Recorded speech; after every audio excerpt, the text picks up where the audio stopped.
That was White House Council of Economic Advisors member Jared Bernstein with me moments ago. Our panel's back now. Rebecca Walser and John Bussey. He's talking about the infrastructure plan there. On that specific infrastructure plan, that could be a good investment. Let's start with John. That could be a good investment because it has returns, some economists would say, right, down the road? It has returns and it has support. And why does it have support? Because Republicans and Democrats have been arguing this point for years, that the nation's infrastructure needs a reboot.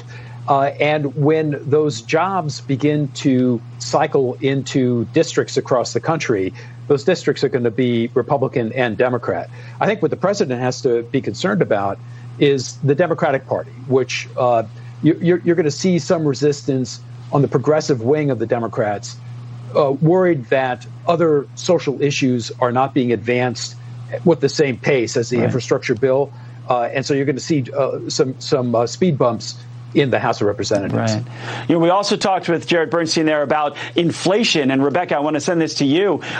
He was basically making the point that, the government can spend more. We can spend on this infrastructure package. Then we can spend next year. And the government spending will create sustainable growth. And inflation, well, that's going to just settle back down. What are your thoughts on that?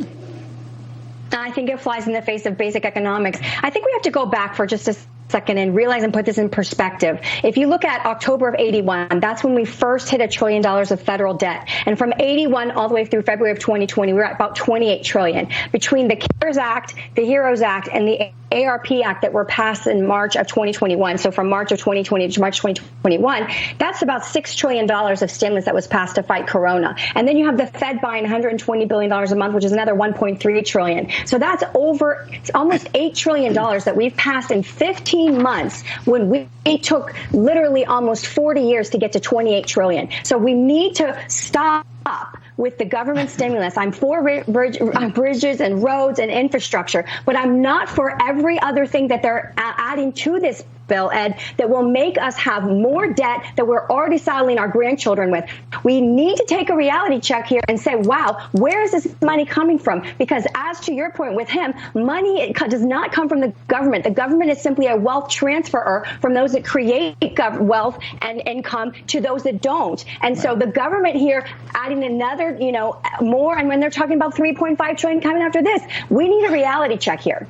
Exactly. So Zoe, I'm still 80 plus 2. I'm still adding, but it's a lot of spending going on. John, I want to go back to you on some of that spending. In the last 30 seconds that we have, he was making the point that once the supply chain disruptions are gone, then the inflation will come back down and spending doesn't really matter. Do you believe it?